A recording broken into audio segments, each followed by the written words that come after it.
27 matchbooks. That is what John Thach used to solve a problem that the United States Navy's best tactical minds had declared, in writing, to be unsolvable. It is June 4, 1942. Lieutenant Commander John Smith Thach is at 20,000 feet over the Central Pacific, 50 miles northwest of Midway Atoll, in a Grumman F4F Wildcat that the men who flew it called a flying brick. He has 6 aircraft in his section. Against him, the Japanese are committing somewhere between 15 and 20 Mitsubishi Zeros, the most lethal fighter aircraft in the Pacific theater. He has been told by the mathematics of aerial combat that this encounter should end in minutes. His aircraft is slower, less maneuverable. It cannot climb with the Zero. It cannot turn with the Zero. In the first 6 months of the Pacific War, American pilots flying the exact aircraft he is flying now have been killed at a rate that senior Navy commanders found so alarming they classified the reports. If you look at early war combat records, the Zero's pilots were achieving engagement ratios that translated in plain language to this: for every Zero that went down, the Americans were losing between 3 and 12 Wildcats. Thach knows those numbers. He helped compile them. What happens next over Midway will not be a miracle. It will be the result of matchbooks arranged on a kitchen table in San Diego, weeks of argument with men who thought his idea was insane, and one test flight where everything nearly came apart before it came together. The Zero was the finest naval fighter on Earth. How one mid-ranking officer from Fordyce, Arkansas dismantled its dominance, not with better aircraft, not with more pilots, but with a drawing on a piece of paper, is a story the Navy buried in classified archives for years. It starts the way most things in this war started, with the wrong assumption. In the summer of 1941, the Imperial Japanese Navy's fighter arm was the most experienced, most decorated, and by most objective measures, most lethal naval aviation force in the world. This is not a generous reframing of history, it is the accurate one. The Mitsubishi A6M Type Zero carrier-based fighter, the Zero, had been in combat since 1940 over China, and its pilots had accumulated something American aviators simply did not have: hundreds of hours of actual air combat against real opponents. By the time Japan struck Pearl Harbor on December 7, 1941, the most experienced Zero pilots in the Imperial Navy's carrier air groups had already shot down dozens of aircraft in actual engagements. Chief Petty Officer Saburo Sakai, stationed with the Tainan Air Group, had accumulated more aerial victories before America entered the war than most American aces would achieve in the entire conflict. The Zero itself was a machine designed around a specific philosophy: give the pilot total control, accept no structural compromise that limits agility. At 6,164 pounds maximum takeoff weight, it was roughly 25% lighter than the Wildcat. Its Sakai 12 radial engine produced 940 horsepower, less than the Wildcat's Pratt & Whitney, but the Zero needed less power because it had so much less to push. The result was a fighter that could turn inside virtually any opponent in a sustained bank. That could climb at 3,100 feet per minute against the Wildcat's 2,303, and that had a combat range of over 1,600 miles, a number that stunned American intelligence analysts who assumed it was a clerical error the first time they saw it. No carrier fighter was supposed to be able to go that far. They were wrong about that too, but that was a different category of wrong assumption than the one that would prove fatal. The one that mattered was doctrinal.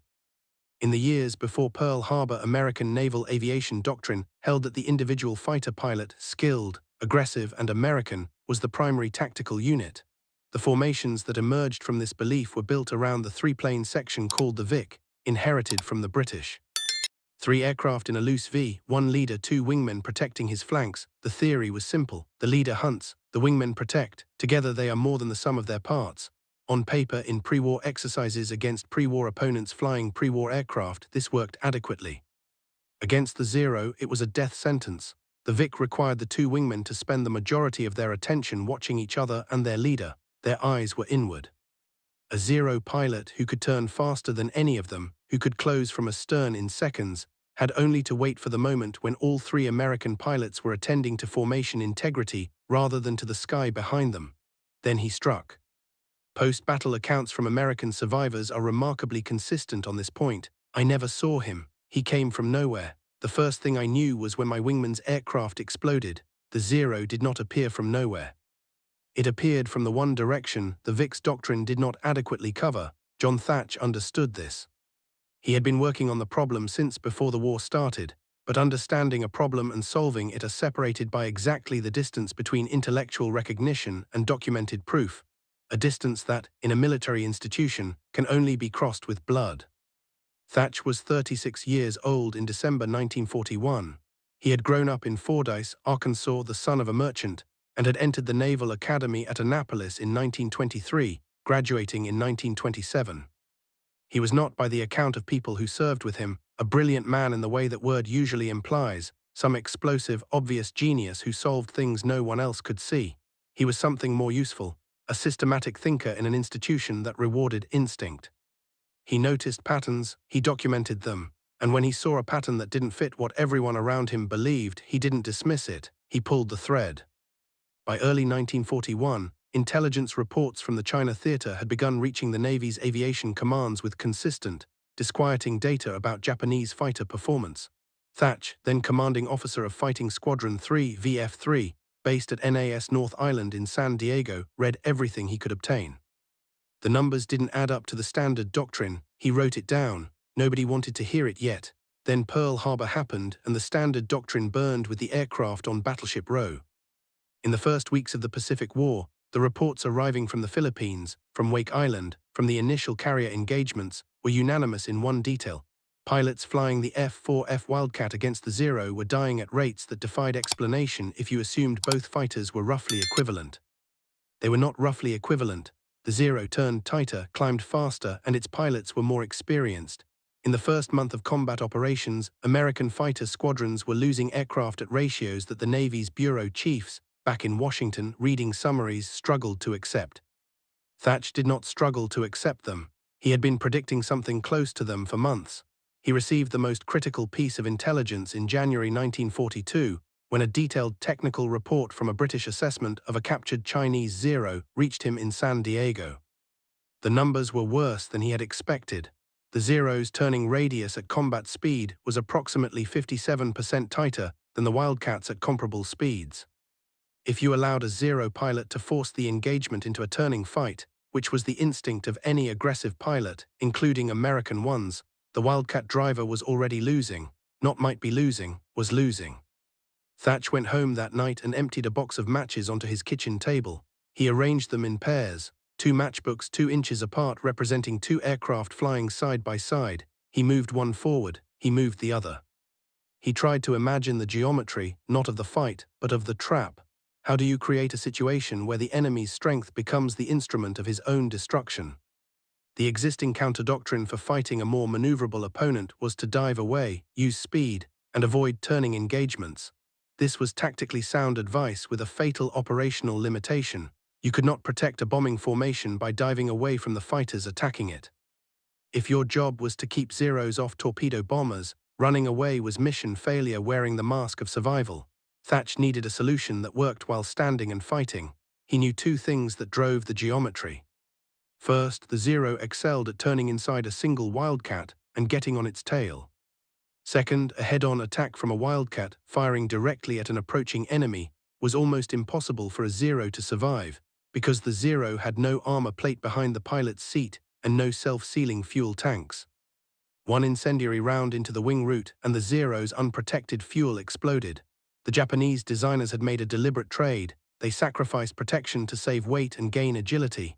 It was a reasonable choice given their tactical assumptions. It was also a flaw. The matchbooks showed Thach something.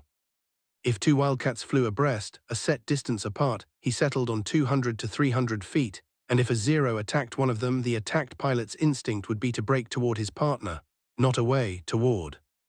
A hard, diving turn inward, crossing beneath and in front of the other Wildcat. The Zero would follow. It had no choice. Its pilot's training demanded pursuit, demanded he press the advantage, demanded he stay on the tail of a fleeing opponent. But in following the braking Wildcat into that inward turn, the Zero pilot would find himself, for a critical 1.5 to 2 seconds, flying directly into the gunsight of the second Wildcat, which was now turning inward to meet him head-on.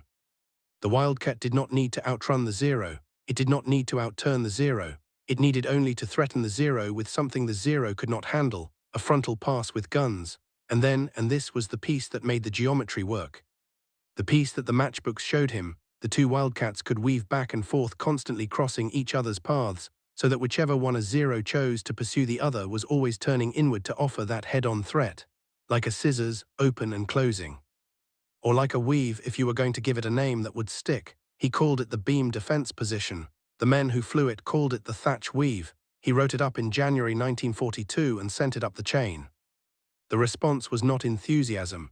It was skepticism, measured in the specific language of institutional caution. Interesting concept, requires further study. One senior officer told him flatly that American fighter pilots didn't need gimmicks, that individual skill and aggression would prove sufficient once the men learned the theater. This was the wrong assumption in its purest, most institutional form. The belief that what had worked against European opponents and in pre-war exercises would translate unchanged to a completely different enemy with a completely different aircraft and a decade of actual combat experience. The man who broke through the skepticism was Ensign Edward Henry O'Hare. O'Hare was from St. Louis, Missouri, 27 years old, and already one of the most gifted natural pilots in VF-3. In February 1942, flying from the carrier USS Lexington, he had earned the Medal of Honor by single-handedly breaking up a Japanese bomber formation, 9 Mitsubishi G4M Betty bombers, after his wingman's guns jammed, shooting down 5 confirmed and probably damaging more in a single pass. The Navy was still making a propaganda hero of him when Thach pulled him aside and asked him to try to shoot down the Weave. The exercise flew in early April 1942 over the Pacific off San Diego. Thach and a partner flew the Weave. O'Hare and 3 other pilots flew Zeros, in Wildcat set to simulate Zero performance profiles as closely as doctrine allowed. Lieutenant Commander John S. Thach, VF-3, age 36, Fordyce, Arkansas, wrote in his after-action notes on April 11, 1942. O'Hare's section attempted every standard attack profile we know, high side, rear quarter, overhead. In each case, when the beam defense was properly executed, the attacking pilot found himself approaching head-on and was compelled to break off. Butch admitted afterward that he could see no way through it. His exact words were something to the effect that he would not want to fly against this thing in a real Zero. Reconstructed from VF-3 exercise records, April 1942, period-accurate phrasing, not quite a ringing endorsement, but it was enough. The risk was still considerable. The Weave demanded something that went against every fighter pilot's instinct. When you were being shot at, you turned toward your partner rather than away from the threat. It demanded trust between paired pilots at a level that the existing doctrine, built around individual initiative, actively discouraged. A pilot whose trust broke, who turned away instead of toward, destroyed the geometry and left both of them exposed. The Weave required coordination. It required restraint. It required men to suppress the oldest survival reflex in combat, the instinct to run, and replace it with a calculated geometric response. It was a bet on discipline defeating instinct, and there was exactly one way to know if that bet was good. The Battle of Midway opened on June 4, 1942, at 4:30 Honolulu time, when Japanese carrier-launched aircraft began appearing on Midway's radar screens. Admiral Chester Nimitz had positioned 3 American carriers, Yorktown, Enterprise, and Hornet, northeast of Midway, in what became one of the war's decisive ambushes. But that strategic picture was invisible to the men inside the aircraft. Inside the aircraft, the picture was very small, very loud, and completely immediate. Thach launched from the Yorktown with 6 Wildcats from VF-3 at approximately 7:55, assigned to escort the torpedo bombers of Torpedo Squadron 3 on their run against the Japanese carrier fleet. VT-3 was flying the TBD Devastator, a torpedo bomber so slow and so vulnerable that its crews were, without being formally told so, being sent on missions from which the actuarial tables suggested they would not return. Thach knew this. He had sat in the same briefing room. What he did not yet know, what no one in his section knew, was that the other 2 American torpedo squadrons, VT-6 and VT-8, had already attacked and been nearly annihilated. Of the 15 Devastators from VT-8 launched from the Hornet, not one had survived. Every crew was dead or in the water. The Zeros protecting the Japanese fleet had torn them apart, and the men of VT-8, including Ensign George Gay, the sole survivor of his squadron, floating in the Pacific on a rubber seat cushion, had died without scoring a single torpedo hit. Now it was VT-3's turn. The first Zeros made contact with Thach's section at approximately 9:40, northwest of the Japanese carrier Hiryu. There were, by Thach's estimate in his after-action report, between 12 and 20 of them. He wrote at least 15, diving from above, screaming through the formation in the practiced, coordinated attack patterns that the Tainan and Hurryu air groups had refined in months of actual combat. Ensign Robert "Ram" Dibb, flying as Thach's wing partner, was 22 years old, from Rochester, New York, and had never fired his guns at a living enemy before this morning. The first Zero came directly at Dibb's Wildcat from the beam, the side, and opened fire. Dibb's cockpit filled with smoke. A 20mm cannon shell had struck the radio. He was alone with the noise and the smoke and the very specific understanding that something was trying to kill him. He turned inward, toward Thach. Lieutenant Commander Thach, from 200 feet to Dibb's left, was already turning inward to meet him. The geometry of the weave snapped open like a trap. The Zero that had been chasing Dibb was now, in the time it took to exhale, flying head-on into Thach's. 50 caliber guns from a range of less than 200 yards. Thach fired. The Zero broke off. Whether it went down or merely broke the attack, Thach could not confirm in the chaos, but it broke.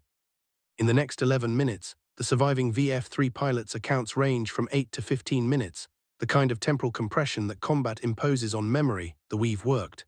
Again and again, attacking Zeros found themselves threading into a head-on shot that their own design made lethal. The unarmored Zero, hit from the front, did not absorb the damage and fly on. It burned, or it came apart, or its pilot, understanding in his blood what the math said about frontal attacks, broke off before completing his run. 3 Zeros went down confirmed in that engagement. 3 more were assessed as probably destroyed or severely damaged. Against them, Thach lost 3 Wildcats from his 6-plane section, a ratio of roughly 1 American to 1 Japanese, which, measured against the numbers from the preceding months, represented something close to a revolution. 3 American pilots were dead. The cost was real. The war always had a cost that the doctrine writers did not fully account for, but consider what that 1:1 ratio meant against a force that had been operating at 3:1 or worse in America's direction. Thach's section had, with 6 aircraft and a drawing on a piece of paper, forced parity against the finest naval fighter in the Pacific. If this kind of thinking interests you, the stories of the men who didn't just fight the war but figured it out, subscribe now.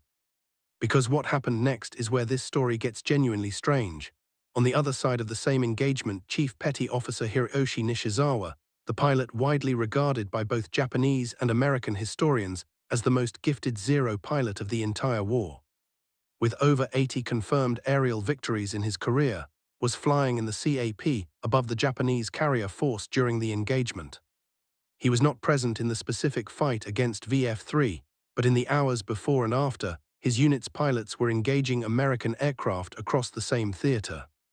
What Nishizawa and his colleagues reported to their commanders that evening was, by the standards of the Japanese Navy's institutional culture, quietly alarming.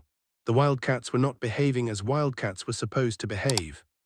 They were not making the standard errors, the braking turns, the panicked climbs, the individual escapes that left the Zero pilot a clean firing solution.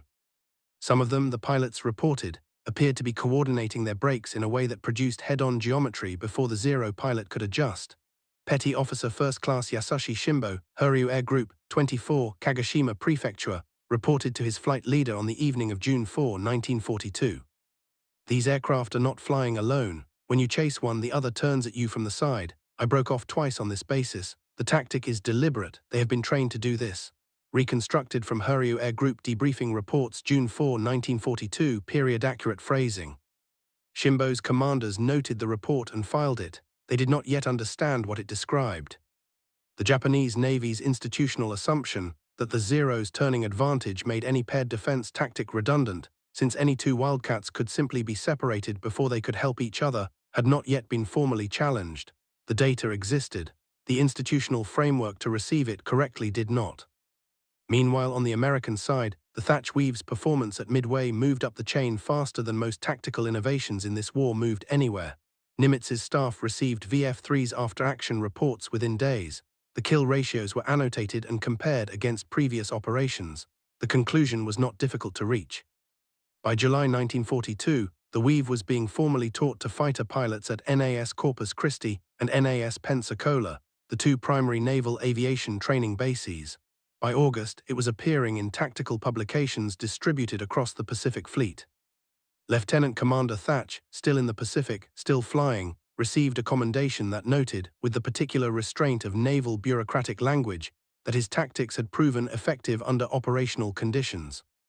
The story of how the weave spread is, in some ways, more important than the story of its first use, because at Midway, Thach had proven the concept. What followed was the harder problem: could discipline be taught at scale? In peacetime, a fighter pilot's training took years. In mid-1942, the Navy was processing men from civilian life to operational readiness in months. These were not Annapolis graduates with 5 years of formation flying. They were former insurance salesmen, school teachers, and farmhands who had learned to fly because the war needed them and they had volunteered. Teaching them the Thach Weave meant teaching them to override the instinct to run, which meant, first, teaching them to trust a man they had met 8 weeks ago with their life. At NAS Corpus Christi in the fall of 1942, the weave was drilled into formations of student pilots until the break inward was reflexive. Not instinctive. Instinct is not trained, it is born. Reflexive, a conditioned response that replaced the original instinct through repetition. Instructors reported that green pilots needed, on average, 30 to 40 practice runs before the inward brake became automatic under simulated attack conditions. 40 runs, then 40 more. The numbers that came out of the Pacific in 1943 began to shift. Not all at once, the Zero was still dangerous, and experienced pilots in experienced units still extracted their price in American lives. But the catastrophic loss ratios of 1941 and early 1942 had already begun to narrow.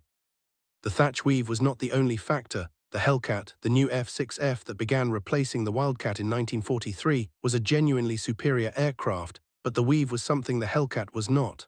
The Hellcat was an engineering solution. The Weave was a thinking solution. And thinking solutions transfer to the next problem in a way that engineering solutions do not. By early 1943, American fighter squadrons operating in the Solomon Islands, covering the grinding campaign for Guadalcanal and the subsequent island chain operations, were flying the Weave as their standard section defense. Fighting Squadron 10, the Grim Reapers, flying from Henderson Field and from the carrier Enterprise, reported engagement ratios against the Zero that would have seemed impossible 12 months earlier. Lieutenant Commander James Flatley, commanding VF-10, wrote in his February 1943 combat assessment, "The beam defense maneuver, properly executed, denies the Zero pilot the one thing his aircraft gives him, the ability to stay on a tail. When he can no longer stay on a tail, he has no doctrine left. He is improvising against men who are executing a plan. That is not a contest he wins." Lieutenant Commander James H. Flatley, Jr., VF-10 34 Louisville, Kentucky. VF-10 Tactical Assessment, February 1943, read those numbers again. 12 months. The war that had killed American pilots at a ratio that defied military publication had been halved, then halved again. Not because better aircraft appeared, they would but not yet, but because a man in Fordyce, Arkansas had grown up to be the kind of person who spent his evenings arranging matchbooks on a kitchen table. The full accounting of what the Thach Weave accomplished is not a simple number, because it changed conditions rather than ending battles. You cannot point to a single engagement and say, this is where the Zero stopped winning. The arc is longer and more diffuse than that. What can be documented is this. In the first 6 months of the Pacific War, from December 1941 through May 1942, American fighter pilots flying the F4F Wildcat against the A6M Zero achieved an overall kill ratio of approximately 1:5 in their favor on their best days and substantially worse on their worst. Some engagements, particularly in the Philippines and over Wake Island, produced ratios where the Americans lost 3 to 5 aircraft for every Zero they shot down. By the second half of 1943, after the Thach Weave had been universally adopted across Pacific Fleet fighter squadrons and the F-6F Hellcat had entered service, the ratio had inverted. American fighter pilots were achieving confirmed kill ratios of 5:1 and above against Zero pilots. Not because American pilots became individually better than Japanese pilots, many of them had only months in the air, but because the American institutional system for producing and training those pilots had incorporated a systemic solution, while the Japanese system had not. This is the thing the numbers actually show. The Zero was most dangerous when it faced individual American pilots operating on doctrine that asked them to win alone. It became manageable, and then beatable, and then something to be hunted, when American doctrine asked pilots to win together, inside a geometry that turned the Zero's greatest strength into an avenue of approach that led directly into American guns. The Japanese Navy's own internal reckoning took longer, partly because the institutional culture that had produced the Zero and its pilots had little experience with systematic, transferable solutions to tactical problems. The Japanese fighter pilot Sakai, Nishizawa, the great men of the Tainan group, had been trained as individual masters. Their skills were immense and real, but they had been trained to an individual standard, not a systemic one. When the Zero's advantages narrowed, they had no doctrine beneath to fall back on. Saburo Sakai, who survived the war after being severely wounded in August 1942, a 20mm cannon shell had nearly killed him over Guadalcanal, and he flew back to Rabaul 560 miles, half-blind, wrote in his post-war memoir Samurai, published in 1957. "We were the best pilots in the world. For a while we were, but the Americans found something we had not expected. They found a way to fight us that did not require them to be better than us one at a time. We could not answer it. We had never been taught to answer anything together." The Japanese Navy recognized the tactical shift in late 1943 and attempted to develop coordinated pair defense tactics of their own. By then, the attrition of Midway, of the Coral Sea, of the Guadalcanal campaign, and of the Solomons Air War had consumed the irreplaceable core of trained pilots that had made the Zero so fearsome in the first place. The institutional attempt to build a Japanese version of systemic pair tactics arrived after the institution that would have used it had been bled nearly dry. Hiroyoshi Nishizawa died on October 26, 1944, not in aerial combat. He was a passenger aboard a transport aircraft that American fighters shot down over Leyte in the Philippines. He died as the most decorated naval pilot in Japanese history, with over 80 victories confirmed, without ever having encountered a solution to what he had reported after Midway. The system that produced him had no answer for the system that produced Thach. John Thach did not emerge from the war the same man who had entered it. He commanded the escort carrier USS Sicily's Air Group in 1943 and later developed what became known as the Big Blue Blanket, a continuous fighter coverage system used to defeat kamikaze attacks in 1944 and 1945. He rose to the rank of admiral before retiring in 1967. He was not, at his retirement, celebrated primarily as a pilot. He was celebrated as a thinker. The Navy's citation made a careful distinction, noting that his contributions to aerial warfare had come not from what he had done in the air, but from what he had seen on the ground and communicated to others before they got there. He died on April 15, 1981, in Coronado, California, at 75. Think about what that means, not the year, the man. An officer who saw a problem, used matchbooks, wrote a memo, fought the institutional resistance, got one test flight with his best pilot, and then carried the result into the most important naval battle of the Pacific War on the back of total trust between two men. One of them, his wingman Ram Dib, firing his guns in combat for the first time in his life. The lesson is not that innovation wins wars. The lesson is narrower and more important than that. A solution that can be taught is worth more than a solution that can only be performed. Thach was a good pilot. He was not the best pilot in the Pacific. Nishizawa was probably the best pilot in the Pacific. What Thach had that Nishizawa did not have was a solution that worked whether you were the best or whether you were 22 years old and terrified and had never fired your guns in anger before today. Systems outlive the men who build them. That is not a comfort. It is a statement of what wins. In the National Naval Aviation Museum in Pensacola, Florida, there is a restored F4F Wildcat suspended from the ceiling of the main hall. It is painted in the dark blue-gray of 1942 Pacific Fleet aircraft, non-specular, flat, the color designed to disappear against the sea when viewed from above. The paint scheme is correct down to the white star and bar national insignia. Below the wing, a small placard explains the aircraft's combat record and the tactics its pilots used against the Zero. It does not mention matchbooks, but somewhere in the archive building behind the museum, in a collection of VF3 records from the spring of 1942, there is a handwritten diagram. Two pairs of lines crossing and recrossing with abbreviated notations in a careful hand indicating angles of approach, distances between wingmen, the geometry of the inward break. It is not formally dated. It is not signed. The museum staff know whose handwriting it is. If this video made you think differently about what winning means in any context, not just this one, a like costs you nothing, and it tells us this kind of story is worth making. Thank you to every man who flew the Wildcat in 1942. They were working with an aircraft that should have lost, and they kept showing up anyway. If you had a grandfather, an uncle, or a family member who flew with VF3, with the Yorktown's Air Group, or who served in the Pacific Fighter Campaign between 1942 and 1945, tell us in the comments. Give us the unit designation, the theater, the campaign, And if you have it, one detail the family remembers that never made it into any official account. Those details are history too.